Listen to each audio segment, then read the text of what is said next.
Hello दोस्तों, मैं हूँ राइटर ममता चौधरी। आप देख रहे हैं काशी की छाँव में अभय, एपिसोड नंबर 3। काशी लाल जोड़े में अभय के नाम का सिंदूर लगाए मंगलसूत्र पहने बैठी थी। उसे जैसे कोई होश नहीं था। उसकी आंखों के सामने बार बार सारे दृश्य आ रहे थे। अचानक से उसके मुंह से एक चीख निकली और वो जोर जोर से रोने लगी, जैसे अपने अंदर के हर दर्द को निकाल देना चाहती हो। तभी मेज पर पड़ा उसका फ़ोन बजने लगा। उसकी नज़र उठाकर देखा तो राजेंद्र जी का नंबर था। उसने कुछ सोचा और खुद को शांत करते हुए उसे फ़ोन उठाया। फ़ोन की दूसरी तरफ राजेंद्र जी की आवाज़ थी, लड़खड़ाती हुई, काशी बिटिया। वो उसकी आवाज़ सुन के परेशान होकर बोली, क्या हुआ चाचा जी? काशी, इलाहाबाद चली आओ बेटा। राजेंद्र जी की आवाज़ में इस बार दर्द था। ये सुन उसे परेशान होते हुए पूछा, क्या हो गया है चाचा जी? बाबा कैसे हैं? क्या हुआ? बोलिए, ठीक है ना वो? आनंद का एक्सीडेंट हो गया है, आप जल्दी आ जाओ बिटिया। राजेंद्र जी ने इतना बोल के फ़ोन रख दिया। ये सुनते ही वो उठी और ऊपर गई। कुछ देर में कपड़े बदल के नीचे आई, पर अब उसकी मांग में सिंदूर लगा था और गले में मंगलसूत्र भी था। काशी दौड़ के बाहर गई, गाड़ी निकाल अपनी और उसमें बैठी, गाड़ी स्टार्ट कर दी। उसे जल्दी से गाड़ी किसी तरह बनारस से बाहर निकाली और दौड़ा दी इलाहाबाद जाने वाली रोड पर। वो इतनी स्पीड से गाड़ी चला रही थी कि जिसे उसको होश ही नहीं था। उसकी आंखों से आंसू बहते जा रहे थे। वो मन ही मन भगवान से प्रार्थना करने रही थी कि उसके बाबा को कुछ ना हो, वो सही सलामत रहे। दूसरी तरफ अभय एयरपोर्ट पहुंच चुका था। उसका चौपर आके खड़ा था। वो बनारस को छोड़ के जा रहा था, पर जाते जाते अपने साथ बहुत कुछ ले जा रहा था। अभय आया और चौपर के सामने खड़ा होकर एक बार पीछे मुड़ के आखिरी बार बनारस को देखा और जल्दी से उसमें बैठ गया। राणा भी उसके साथ बैठा था। चौपर बनारस से निकल चुका था। अभय के सामने सिर्फ काशी का चेहरा था। उसकी आंखें बंद की और पीछे सर लगाकर बैठ गया। रह रहकर उसे बस काशी की याद आ रही थी। राणा कुछ पूछना चाहता था, पर उसे अभी खामोश रहना ही ठीक समझा। अभय दूर जा रहा था, बनारस से, काशी से, पर उसे नहीं पता था कि अब वह न वो बनारस से दूर जा सकता है और न काशी से, क्योंकि अब रिश्ता दोनों से था। अब रिश्ता दोनों से था। काशी इलाहाबाद के शकुंतला हॉस्पिटल के सामने गाड़ी रोकती है। तभी राजेंद्र जी का मैनेजर उसके पास आता, जो उसका ही इंतजार कर रहा था। काशी को लेकर वो अंदर राजेंद्र जी के पास गया। पूरे हॉस्पिटल में 8 या 10 बॉडीगार्ड खड़े थे। राजेंद्र जी के सर में और हाथ में पट्टी बंधी हुई थी। ये देखकर काशी घबरा के उसके पास आते हुए बोली, चाचा जी ये सब कैसे हुआ? आप ठीक है ना? और बाबा, बाबा कैसे हैं? मुझे उनसे मिलना है, अभी उनके पास जाना है। राजेंद्र जी की नज़र जब काशी की मांग में लगे सिंदूर और गले में पहने मंगलसूत्र पर गई तो वो हैरान हो गए। पर इस वक्त आनंद जी का सोच के वो कुछ नहीं बोले। वो अभी अंदर हैं, उन्हें बहुत चोट आई है बेटा, सर पर उसका ऑपरेशन चल रहा है। इतना सुनते ही काशी वहीं बैठ गई। उसकी आंखों से आंसू रुक ही नहीं रहे थे।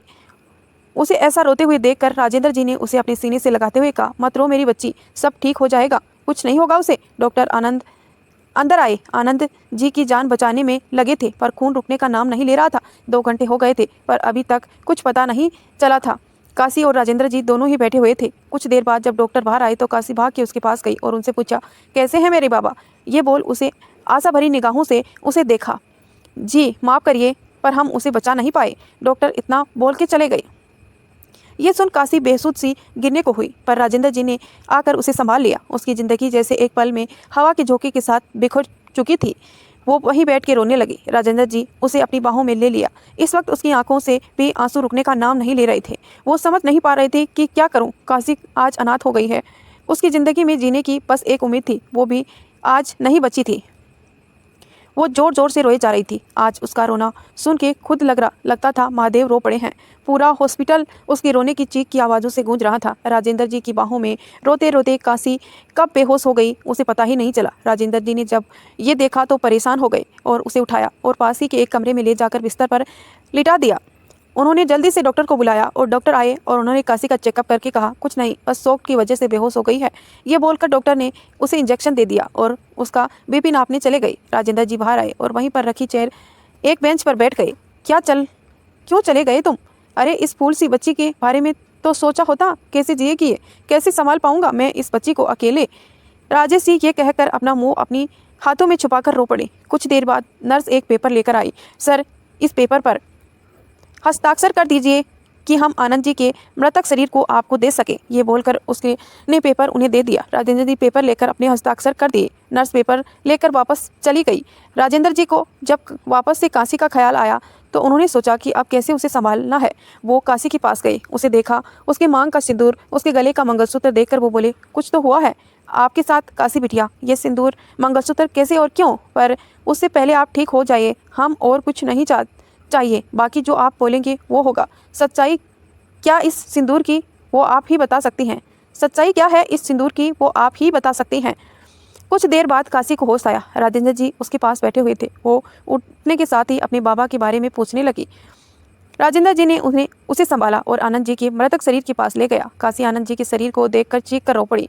राजेंद्र जी किसी तरह उसे शांत करवाते हुए बोले, बेटा, आनंद के शरीर को बनारस लेके चलना है। उन्होंने जैसे ये कहा, काशी उसकी तरफ देखने लगी। उसकी आंखों में आंसू बहे जा रहे थे। आनंद जी के मृतक शरीर के साथ वो लोग बनारस के लिए रवाना हुए। काशी बस अपने आगे की जिंदगी के बारे में सोचती जा रही थी। राजेंद्र जी उसे लेकर घबरा रहे थे। रात के करीब 12 बजे तक वो सब मणिका घाट पहुंचे, जहां इस वक्त बहुत सारी चिताएं पहले से जल रही थी। मणिका घाट आज भी अनिर्स यहाँ दाह संस्कार होते हैं। यहाँ पर संस्कार की अग्नि कभी नहीं बुझती। यहाँ सुबह से शाम तक चिता की आग जलती ही रहती है। रात के वक्त भी चिता की अग्नि की रोशनी से ही ये सारा घाट रोशन रहता है। नज़दीक में बनारस की आधा शक्तिपीठ विशाल जी का मंदिर विराजमान है। एक मान्यता के अनुसार स्वयं यहाँ आने वाले मृतक शरीर के कानों में तारक मंत्र का उपदेश देते हैं एवं मोक्ष प्रदान करते हैं। काशी दूर खड़ी थी और चिता को जलते हुए देख रही थी। राजेंद्र जी गए और एक पंडित जी से बात की और आनंद जी का देह संस्कार किए जाने लगा। उसी चिता पर लेटाया गया, लकड़ियों उसके ऊपर रखी गई। पंडित जी ने चिता को अग्नि देने के लिए किसी को बुलाया तो राजेंद्र जी काशी को पास गए और उसका हाथ पकड़कर ले आए। ये देखकर पंडित जी ने कहा, पर लड़की अग्नि नहीं देती है। उसे ऐसा कहने पर राजेंद्र जी ने उसे कहा, वे आनंद के लिए बेटे से बढ़कर है और अग्नि यही देगी। इतना कहकर उसने काशी का हाथ पकड़ा और उसी के हाथों से जलती हुई एक लकड़ी दी और चिता को उसे जलवाया। और जैसे ही आनंद जी की चिता को अग्नि ने छुआ, वैसे ही काशी राजेंद्र जी से लिपट के रो पड़ी। उन्हें खुद को भी उस वक्त बहुत मुश्किल से संभाला। जब तक चिता नहीं जली तब तक वो लोग वहाँ से नहीं गए। राजेंद्र जी के सारे बॉडीगार्ड वहीं खड़े थे। मैनेजर साहब भी जब चिता पूरी जल गई तो उसकी राख को लेकर राजेंद्र जी काशी के साथ वहाँ से निकल के 80 घाट पर आए। सुबह होने में अभी वक्त था। उन्होंने आनंद जी की अस्थियों को गंगा के जल में प्रवाहित किया। काशी वहीं खड़ी थी। तभी महागुरु वहाँ आके खड़े हो गए। उन्होंने काशी को आवाज़ देते हुए कहा, काशी बिटिया, ये तुम हो क्या? काशी और राजेंद्र जी उसके पास गए तो उन्होंने मंदिर के अंदर चलने को कहा। वो दोनों ही गुरु जी के पीछे चल गए पड़े। गुरु जी के जाके अपने आसन पर बैठ गए और काशी राजेंद्र जी के बगल में बैठ गई। महागुरु ने उसे शांत भाव से देखा और उससे कहा, काशी, किसी दुविधा में हो मेरी बच्ची? इंसान की मृत्यु को कोई नहीं टाल सकता, वो विधि का विधान है काशी। और एक बात, इस मांग के सिंदूर को कभी मत हटने देना मेरी बच्ची, क्योंकि अब तेरी किस्मत में उसकी किस्मत जुड़ गई है। जिंदगी में बहुत से उतार चढ़ाव आएंगे, पर हमें पता है हमारी काशी बहुत बहादुर है और वो सब ठीक करेगी। गुरु जी के कहने पर काशी उसके बिहेव को देखे जा रही थी। उसका मन में बहुत से सवाल थे, पर गुरु जी के ऐसा कहने पर वो खुद को शांत कर चुकी थी और कुछ चीज़ों को वक्त को दे चुकी थी। काशी कुछ देर वहीं बैठी रही, आंखें बंद करके। राजेंद्र जी को लेकर गुरुजी मंदिर की सीढ़ियों पर आ गए। राजेंद्र जी, काशी की जिम्मेदारी अब आपकी है। बस ये समझ लीजिए कि उसके एक पिता का हाथ छूटा है और दूसरे पिता के साये में आज वो आई है। आपको अब काशी का पिता बन के उसे संभालना है और उसे उसकी शादी के बारे में मत पूछना। जब वो बताए तो सुन लेना। बस इतना जान लो, इसके आगे का सफ़र कठिन होगा, पर कुछ वक्त बाद सब ठीक होगा। इसका हक खुद वो देगा, क्योंकि वो जहाँ होगा तड़प रहा होगा। काशी को अब अपने साथ यहाँ से ले जाओ और एक नई जिंदगी दो। गुरुजी के कहने पर राजेंद्र जी काशी के पास आए और उसे बोले, चलो काशी। उनकी बात सुनकर काशी उठी और गुरुजी के चरण छू वहाँ से राजेंद्र जी के साथ निकल गई। जाते हुए काशी आके घाट पर खड़ी हुई। उसे ऐसे घाट पर खड़ा हुआ देख कर राजेंद्र जी ने उसे कहा, काशी, आप हमेशा हमारे साथ इंदौर चल रही हैं, अब आप हमारे साथ रहेंगी ना मत कहना मेरी बच्ची, आपको मेरे दोस्त की कसम। ये सुनकर उसने बस हाँ में सिर हिला दिया। वैसे भी अब बनारस में रहने का कोई मतलब ही नहीं था। कौन था उसका यहाँ? उसने राजेंद्र जी के साथ जाना ही सही समझा। काशी आंखों में आंसू लिए खड़ी थी। आज काशी आखिरी बार बनारस की सुबह देख रही थी। काशी ने जाने पहले सालानी को मैसेज करके सब कुछ बता दिया था। फिर राजेंद्र जी उसे लेकर बनारस से निकल गए। एयरपोर्ट नीचे वहाँ उसका खुद का प्लेन खड़ा था। वो सब के साथ बैठे और बनारस के लिए निकल गए। काशी बनारस को छोड़ चुकी थी। उसे रह रहकर आनंद जी के साथ बिताए वक्त याद आ रहे थे। काशी वो जगह छोड़ के जा रही थी जहाँ वो पैदा हुई, जहाँ बड़ी हुई, जहाँ की हवाओं में उसकी आवाज़ गूंजती थी। आज वो वहाँ से दूर जा रही थी। दूसरी तरफ अभय अपने महल पहुंच चुका था। जब से वो बनारस से आया था उसे वहाँ अच्छा नहीं लग रहा था। वो बेचैन था। उसे समझ नहीं आ रहा था कि ये सब क्यों है। उसे रह रह के काशी की याद आ रही थी। उसे फ़ोन उठाया और किसी को फ़ोन किया। फ़ोन उठाते ही दूसरी तरफ से आवाज़ आई, जी सर। अभय ने बस एक ठंडी आवाज़ में इतना ही पूछा, कैसे हैं वो? सर, उनके पिता की मृत्यु हो गई है एक एक्सीडेंट में। वो बनारस को हमेशा छोड़ के चली गई, राजा राजेंद्र जी के साथ। राजा सा के साथ गई। तुम इंदौर जाओ और देखो, शायद महल ही गई होंगी। ये कहकर अभय ने फ़ोन रख दिया। वो अपने कमरे में बनी बड़ी सी बालकनी में आके खड़ा हो गया। उसकी आंखें नम थी। उसे फ़ोन लिया और लंदन जाने के लिए टिकट निकलवा कर बुक करवा ली। मैं आपसे दूर रहना चाहता हूँ बस, ये बोल अभय अंदर आ गई। तो दोस्तों, कैसी लगी आज की ये कहानी आपको? अभी तक आपने लाइक नहीं किया है, प्लीज़ वीडियो को लाइक कर दीजिए।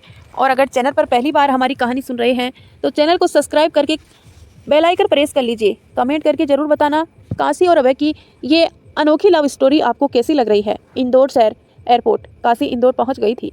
आज पहली बार वो इंदौर आई थी। बनारस को छोड़ के एक शहर में आना और नई जिंदगी की शुरुआत करना बहुत बड़ी बात थी।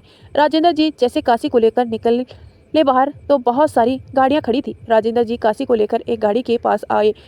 नौकर ने गाड़ी का दरवाजा खोला। काशी के साथ वो बैठ गई। काशी राजेंद्र जी के कंधे पर सर रखकर बैठी थी और राजेंद्र जी उसके सर पर हाथ रखे बैठे थे। कुछ देर में गाड़ी एक बड़े से गेट के सामने आकर रुकी। नौकर ने गेट खोला तो एक बहुत सुंदर सा बड़ा सा महल था। हर तरफ बंदूक के लिए बॉडीगार्ड खड़े थे और जैसे ही राजेंद्र जी की गाड़ी अंदर आई, सब झुक के सलाम करने लगे। गाड़ी आके दरवाजे पर रुकी। राजेंद्र जी काशी का हाथ पकड़कर उसे उतारकर अंदर ले आए। सब काशी को वहाँ जानते थे क्योंकि काशी की तस्वीर हर जगह थी इसीलिए, पर काशी ने के लिए सब नया था। सारे नौकर आके एक कतार में खड़े हो गए।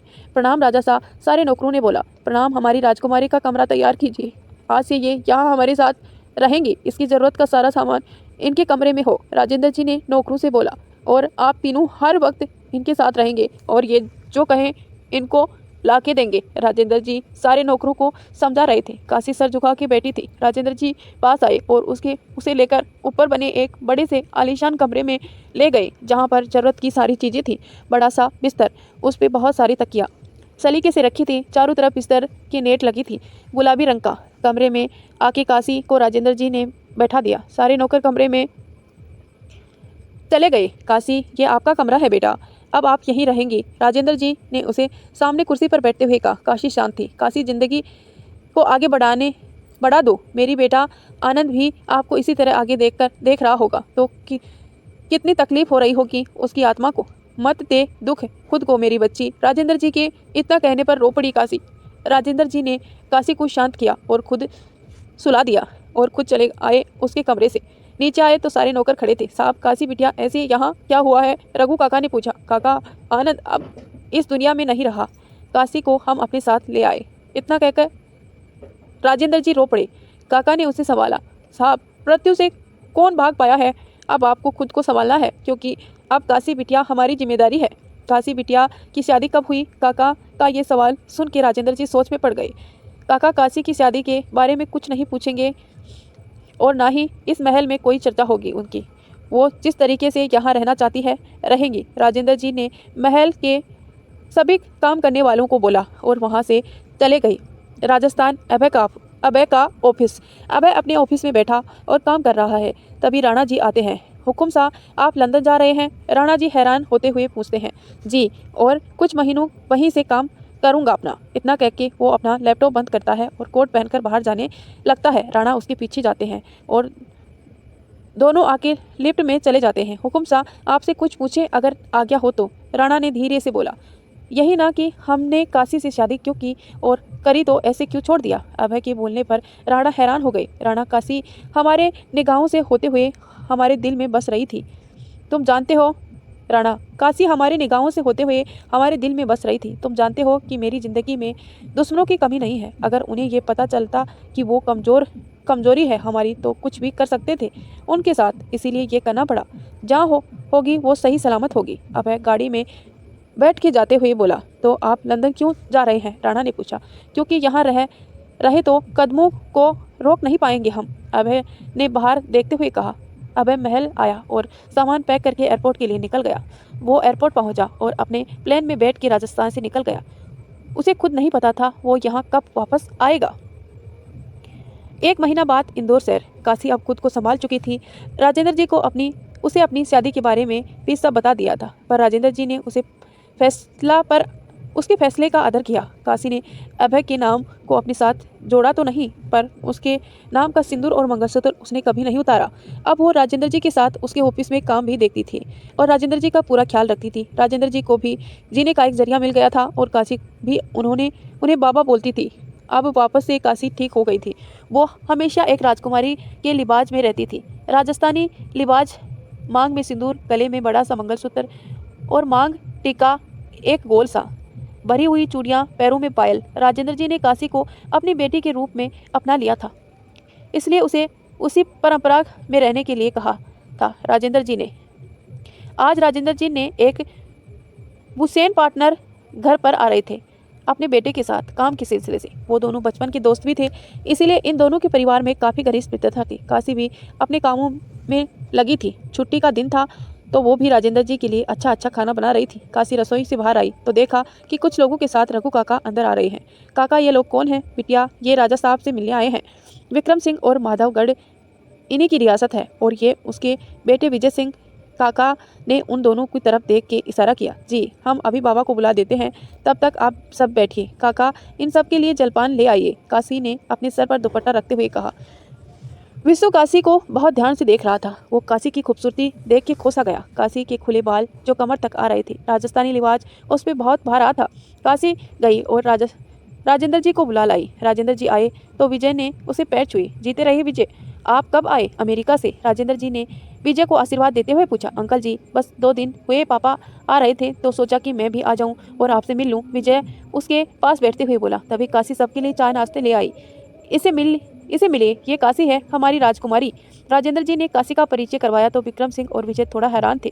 काशी दोनों को प्रणाम कर वहां से चली गई। विजय जी की सवालिया नजरें को देख के राजेंद्र जी समझ गए। आप ये सोच रहे हैं ना विजय की ये हमारी बेटी कैसे? राजेंद्र जी ने चाय उन दोनों को देते हुए बोला। जी, विजय ने बोला। राजेंद्र जी ने उन्हें सारी बात बता दी और काशी जी की शादी। विजय ने काशी के बारे में जानने के लिए पूछा।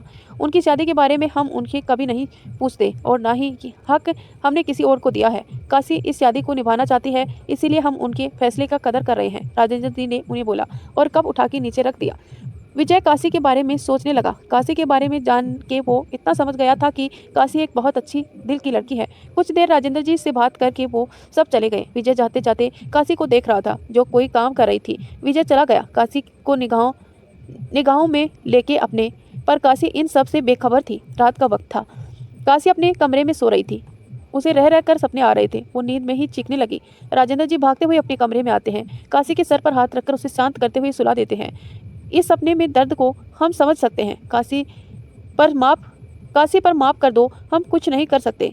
राजेंद्र जी बाहर जाके एक नौकरानी को बुला के उसे काशी के पास रुकने को बोल के चले जाते हैं।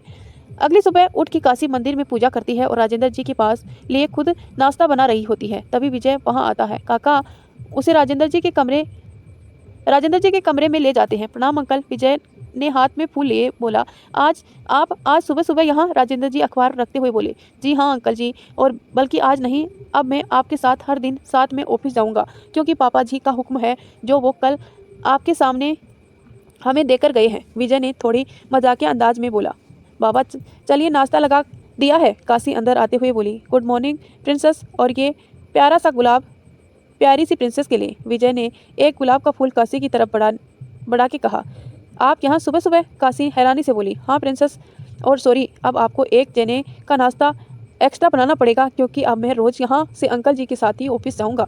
काम सीखने विजय बेधड़क बोले जा रहा था। विजय एक बहुत अच्छा लड़का था, हाँ, पर बोलता बहुत था। उसे सब का आदर सम्मान करना आता था। काशी को भी उसका स्वभाव अच्छा लगा। कोई बात नहीं, अभी तो नीचे चलिए, नाश्ता ठंडा हो रहा है, काशी ने मुस्कुरा के बोला। राजेंद्र जी को भी विजय का स्वभाव अच्छा लगता था और वो चाहते थे कि काशी अभय को भूल के, इस जबरदस्ती के रिश्ते को भूल के आगे बढ़े। उन्हें विजय पसंद था और वो चाहते थे कि काशी भी पसंद करके विजय को। सब नीचे जाते हैं और नाश्ता करते हैं और ऑफिस के लिए निकल जाते हैं। ऑफिस पहुंच के विजय राजेंद्र जी की केबिन में चला जाता है। राजेंद्र जी उसे काम समझाते हैं। विजय काफ़ी समझदार लड़का था, इसीलिए हर चीज़ों को अच्छे से समझ लेता था। विजय अब रोज घर आता और वहीं से ऑफिस जाता। काशी और उसकी काफ़ी अच्छी दोस्ती हो गई, पर काशी ने उसे कुछ नहीं छुपाया। बस अपने पति के नाम के अलावा विजय ने भी अपनी दोस्ती को भी एक मर्यादा में रखा। वो काशी को बहुत आदर करता था और हर वक्त उसके चेहरे पर मुस्कान लाने की जद्दोजहद में लगा रहता था। काशी को भी एक अच्छा दोस्त मिल गया था विजय के रूप में। 2 साल बीत गए और इंदौर में काशी अब अपनी ज़िंदगी में आगे बढ़ी तो थी, पर अभय के धोखे को आज भी अपने दिल में रखी थी। आज भी वो सपने काशी को रात को परेशान करते थे, पर विजय उसकी ज़िंदगी में बहुत सी खुशियां लेकर आया था और दोनों को ही अपनी मर्यादा याद थी। विजय के लिए काशी उसकी सबसे अच्छी दोस्त और प्रिंसेस थी। गुड मॉर्निंग प्रिंसेस, विजय अंदर फूल का गुलदस्ता लेकर उसे देते हुए कहा। आ गए आप? काशी ने गुलदस्ता नीचे मेज पर रखते हुए कहा। हाँ प्रिंसेस, और जल्दी से नाश्ता दे दो, बहुत भूख लगी है। विजय खाने की टेबल पर के पास आकर बोला। आप क्या सिर्फ खाने आते हैं यहाँ? कौन सा? काशी ने नाश्ता मेज पर रखते हुए कहा। वैसे आपको एक और बात बतानी थी, विजय ने कुर्सी पर बैठते हुए कहा। वो क्या है? अब काशी ने नाश्ता देते हुए पूछा। वो ये कि आज हम कुछ दिनों के लिए अमेरिका जा रहे हैं, पापा के बुशेन्स के काम के सिलसिले में। तो कुछ दिनों आपको हम फ़ोन से परेशान करेंगे प्रिंसेस, विजय ने बोला और नाश्ता करने लगे। काशी उदास तो थी, क्योंकि एक विजय ही था जिसे काशी खुल के बात करती थी। विजय ने नाश्ता किया और काशी को बाय बोल के वहाँ से चला गया। काशी भी ऑफिस आई और काम देखने लगी। काम करते करते जब थक गई तो ऑफिस में बने ग्राउंड फ्लोर पर चली गई, जहाँ बच्चों का क्रेच था। काशी ने ही ऑफिस की जितनी भी महिला कर्मचारी थी उनके बच्चों के लिए यहाँ क्रेच बनाया था, ताकि वो अपना काम भी कर सके और बच्चों के लिए निस्फिक्र हो जाए। काशी कुछ देर वहाँ रही और फिर शाम होते ही घर चली गई। घर आई तो राजेंद्र जी बैठे थे। वो आके उनके पास बैठ गई। कुछ देर बात की और दोनों ने फिर से खाना खा के सोने चले गए। काशी को नींद नहीं आ रही थी, तो उसे अपने कमरे में लगी बड़ा सा शीशा खोला। सामने बड़ा सा बगीचा था। काशी का कमरा नीचे की तरफ सबसे पीछे था। काशी बगीचे में आके टहलने लगी। उसने आंखें बंद की और खुद को अपनी ही बाहों में ले लिया। 2 साल गुजर गए। अब तक तो आपने शादी कर ली होगी ना? आपको हमारी याद नहीं आती होगी ना? क्यों आएगी आखिर ये शादी आपके लिए? बस एक सौदा था, और सौदा याद कहाँ रहते हैं? काशी ने ऊपर आसमान को देखते हुए कहा। राजस्थान एयरपोर्ट, रात का वक्त, एक प्लेन आके रुका। उसका दरवाज़ा खुला, उसमें से अभय आता है। उसके बाहर आते ही सारे बॉडीगार्ड उसे प्रोटेक्ट करने के लिए उसके सामने और पीछे खड़े हो जाते हैं। राणा जी उसके पीछे होते हैं। अभय सभी के साथ बाहर आता है। ड्राइवर जल्दी से गाड़ी का दरवाज़ा खोलता है। अभय बैठता है और सारी गाड़ियाँ चली जाती हैं। 2 साल आपसे दूर थे, पता नहीं आप कैसी होंगी। शायद शादी कर ली होगी आपने। इन 2 सालों में आपकी कोई भी खबर हमें अपने तक नहीं आने दी, पर यहाँ आते ही आप हमारी जहन में फिर उतर गई। पता नहीं कैसे रह पाएंगे यहाँ। अभय बाहर देखते हुए अपने मन में बोला। अभय के दिल में और दिमाग में आज भी बस काशी थी। सुबह का वक्त था। इंदौर। काशी कमरे से बाहर आई तो देखा आज राजेंद्र जी नहीं थे। अभी तक अपने कमरे से बाहर काका बाबा नहीं आए? तब अभी तक काशी ने रघु काका से पूछा। नहीं बिटिया, उनकी तबीयत खराब है, थोड़ा तो वो अपने कमरे में आराम कर रहे हैं, रघु काका ने काम करते हुए कहा। काशी राजेंद्र जी के कमरे में गई तो देखा राजेंद्र जी लेटे हुए थे। काशी गई और उनके सर को छू के देखा। हल्का हल्का बुखार अभी भी था। तभी राजेंद्र जी की आंखें खुली। अरे आप, क्या हुआ? राजेंद्र जी उठ के बैठते हुए बोले। बाबा, आपकी तबीयत नहीं ठीक है तो बताया क्यों नहीं आपने हमें? काशी परेशान हो के बोली। अरे हल्का सा बुखार था, बस अब हम ठीक हैं, देखो। राजेंद्र जी ने काशी के हाथ को कस के पकड़ के बोला। तभी उसके मैनेजर वर्मा जी आते हैं। सर, वो आज आपको राजस्थान जाना है प्रोजेक्ट के लिए। वर्मा साहब हाथ बांधे खड़े थे। बाबा कहीं नहीं जा रहे हैं वर्मा जी, बाबा की तबीयत ठीक नहीं है, काशी ने उठते हुए कहा। तभी काका दलिया लेके आए। काशी दलिया लेके राजेंद्र जी के पास बैठ गई और उन्हें खिलाने लगी। पर बिटिया, ये प्रोजेक्ट मिलना बहुत ज़रूरी है हमें, वर्मा जी ने चिंता जताते हुए कहा। हम ठीक हैं हमारी राजकुमारी। राजेंद्र जी का इतना बोलना था कि काशी ने उसे घूर के देखा तो राजेंद्र जी चुपचाप दलिया खाने लगे। वर्मा जी, हम चले आपके साथ? काशी राजेंद्र जी को दलिया खिलाते हुए बोली। वर्मा जी बता दीजिए सबको, आज वहाँ फ़ोन करके ही हमारी राजकुमारी आ रही है। वर्मा जी बता दीजिए सबको, आज वहाँ फ़ोन करके कि हमारी राजकुमारी आ रही है वहाँ हमारी जगह पर, और इनका ख्याल रखना आप, राजेंद्र जी ने खुश होते हुए बोला और आप अपना ख्याल रखिए, टाइम से दवा लेना, खाना खाना और आराम करना, बहुत सारा। काशी ने राजेंद्र जी को दवा देते हुए बोला और तैयार होने चली गई। काशी कुछ देर बाद आई, राजेंद्र जी के पैर छुए और राजस्थान के लिए निकल गई। अपने प्लेन से राजस्थान, अभय का ऑफिस। राणा, उस प्रोजेक्ट को किसी तरह भी इस बार भी हमें ही लेना है, चाहे जो हो जाए। अभय लैपटॉप से काम करते हुए बोला, हुक्म सा, ये प्रोजेक्ट आपको ही मिलेगा। आपके सामने कोई खड़ा हो सकता है? राणा ने विश्वास के साथ बोला। अभय और राणा शाम तक काम करते रहे। हुक्म सा, चले, आपको आज अपने होटल भी जाना है, व्यवस्था देखने कल की मीटिंग के लिए, राणा अभय को याद दिलाते हुए कहा। अभय और राणा ऑफिस के लिए निकल गए। दूसरी तरफ काशी अपने कुछ लोगों के साथ और वर्मा जी के साथ राजस्थान पहुंचती है। वो प्रोजेक्शन के साथ बाहर निकलती है और गाड़ी में बैठ जाती है। वर्मा जी, अपने होटल तो बुक कर दिया ना? काशी ने लैपटॉप में देखते हुए बोला। हाँ बिटिया, वो तो पहले से ही था, राजस्थान के लिए करवाया था, बस अब आप वहाँ रहेंगी। वर्मा जी इतना बोलते शांत हो गए। काशी भी अपना काम करने में लगी थी। अब होटल पहुंचता है। गाड़ी आके बड़े से आलीशान होटल के सामने रुकती है। होटल का नाम था APS होटल। ये राजस्थान का सबसे मशहूर होटल है और यहाँ कमरा मिलना भाग्य माना जाता है, क्योंकि यहाँ पर कमरा खाली मिलते ही नहीं है, चाहे जितना भी बड़ा आदमी क्यों ना हो। इस होटल में कमरा लेने के लिए 1 महीनों पहले से ही बुकिंग करानी होती है। अभय की गाड़ी जैसे ही रुकती है, एक नौकर जल्दी से आके दरवाजा खोलता है। अभय नीचे उतरता है और अपना चश्मा निकाल के जेब में रखता है और कोट के एक बटन लगाता है और अंदर बढ़ जाता है। सब उसे देख के खड़े हो जाते हैं और झुक के नमस्ते करते हैं। अभय सबको बैठने का इशारा करके अपने केबिन में आ जाता है। दूसरी तरफ काशी की भी गाड़ी आके उसी होटल के सामने रुकती है। काशी बाहर आती है और अपने सारे बॉडीगार्ड्स और वर्मा जी के साथ अंदर जाती है। बिटिया, आप बैठो, हम बात करके आते हैं, वर्मा जी बोले। चलिए, बोल के चले जाते हैं। काशी वहीं सोफे पर बैठ जाती है। चलिए राजकुमारी जी, होटल के एक कर्मचारी ने कहा। काशी सबके साथ चल पड़ी। बॉडीगार्ड वहीं नीचे खड़े थे। कर्मचारी ने जाके रूम दिखाया और चला गया। वर्मा जी का कमरा भी बगल में था। काशी आई और राजेंद्र जी को फोन लगा दिया। उससे बात करने के बाद वो काम में लग गई। अभय भी अपना काम करके वहां से चला गया, पर आज उसे यहाँ से जाने में अजीब सा एहसास हो रहा था। वो जैसे जैसे दूर जा रहा था उसे अजीब लग रहा था। काशी भी थकी थी तो वो सो गई। अगली सुबह अभय का होटल का कॉन्फ्रेंस हॉल, सब से बड़े व्यापारी यहाँ हॉल में बैठे थे। अभय जैसे ही हॉल में आता है, सब खड़े हो जाते हैं और झुक कर उसे नमस्कार करते हैं। अभय भी आदर भाव के साथ हाथ जोड़ देता है और बैठ जाता है। तभी उस प्रोजेक्ट के हेड आते हैं, सुरेश महलवात जी। खंबा गणी हुकुम सा। महलावत जी आके अभय को हाथ जोड़ के बोलते हैं। अभय आंखों के इशारों से जवाब देता है। आप सब यहाँ आए उसके लिए मैं आभार प्रकट करता हूँ आप सबका। और एक समाचार ये भी है कि राजा राजेंद्र सिसोदिया जी नहीं आ सके, इसीलिए उनकी बेटी यहाँ हमारे साथ उपस्थित है, तो मिलिए राजकुमारी काशी प्रताप सिंह से। महलावत जी के इतना कहते ही काशी अंदर आती है। वर्मा जी के साथ अभय काशी का नाम सुन के सर उठा के हैरानी से देखता है। काशी सबको हाथ जोड़ के प्रणाम करती है। तो इसी के साथ इस कहानी को यहीं एंड करते हैं। क्या होगा जब अभय और काशी एक दूसरे से टकराएंगे, ये सब जानेंगे हम नेक्स्ट एपिसोड में। तब तक आप हमारे चैनल के साथ बने रहिए। चैनल को सब्सक्राइब कर लीजिए, नोटिफिकेशन ऑन कर लीजिए, ताकि जब भी मैं वीडियो डालूं आपको तुरंत नोटिफिकेशन मिले। और प्लीज़ वीडियो को लाइक करना बिल्कुल मत भूलना। कमेंट करके जरूर बताना काशी और अभय की स्टोरी आपको कैसी लगती है। धन्यवाद दोस्तों, यहाँ तक बने रहने के लिए। मिलते हैं नेक्स्ट पार्ट में।